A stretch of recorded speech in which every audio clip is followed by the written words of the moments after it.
آیت بس آخری آیت یہ ما کان لبشر ان یؤتیہ اللہ الکتاب والحکمہ. اللہ کہتے ہیں کسی بشر میں یہ مجال نہیں ہے کہ اللہ اسے کتاب دے اور حکمت کا علم دے اور پھر وہ لوگوں کو اللہ کو چھڑوا کے اپنی عبادت کروانا شروع کر دے. آج پیر پرستی ہے یا نہیں ہے؟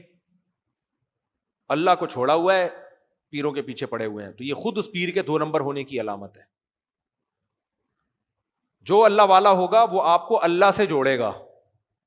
تو اللہ کہتے ہیں مسیحیوں سے خطاب ہے کہ مسیح علیہ السلام اللہ کے پیغمبر تھے, یہ کیسے ہو سکتا ہے وہ تمہیں اللہ کی عبادت سے ہٹا کے اپنی عبادت پہ لگا دیں؟ یہ کیسے ہو سکتا ہے؟ ایک ابھی غیر مسلم کینیڈا امریکہ میں نا مسلمان ہوا تھا, مجھے وہیں کے لوگوں نے بتایا. وہ جب مسلمان ہوا تو مسلمانوں میں کسی بدعتی طبقے میں جا کے بیٹھنا شروع کر دیا. اس کو بیچارے کو پتہ ہی نہیں چلا کہ کون صحیح ہے کون غلط.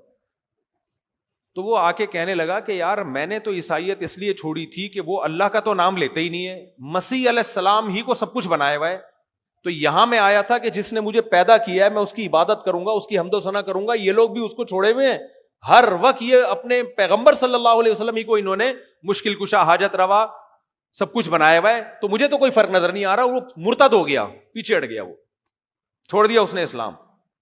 سمجھ میں آ رہی ہے بات کہ نہیں آ رہی ہے؟ یہی وہ آیت ہے. اللہ کہتے ہیں کوئی بشر جس کو اللہ نبوت دے وہ ایسا کر ہی نہیں سکتے کہ وہ لوگوں کو اللہ سے ہٹا کے کس کی طرف لگا دیں؟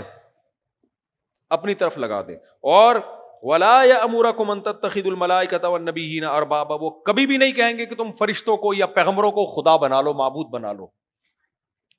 آپ کہہ سکتے ہیں کون پیغمبروں کو معبود بنا رہا ہے؟ تو بھائی مسیحی بھی نہیں کہتے کہ ہم نے عیسیٰ علیہ السلام کو معبود بنایا, زبان سے وہ بھی نہیں کہتے, وہ کہتے ہیں خدا ایک ہی ہے.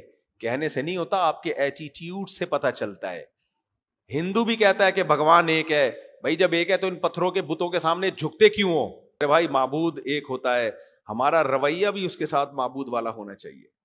رکوع بھی اسی کے سامنے, سجدہ بھی اسی کے سامنے, دعائیں بھی اسی سے, حاجت روا بھی وہ, مشکل کشا بھی وہ. تو یہ آج کی آیتوں کا کچھ حصہ تھا. اللہ تعالیٰ ہم سب کو سمجھنے کی, عمل کی توفیق عطا فرمائے.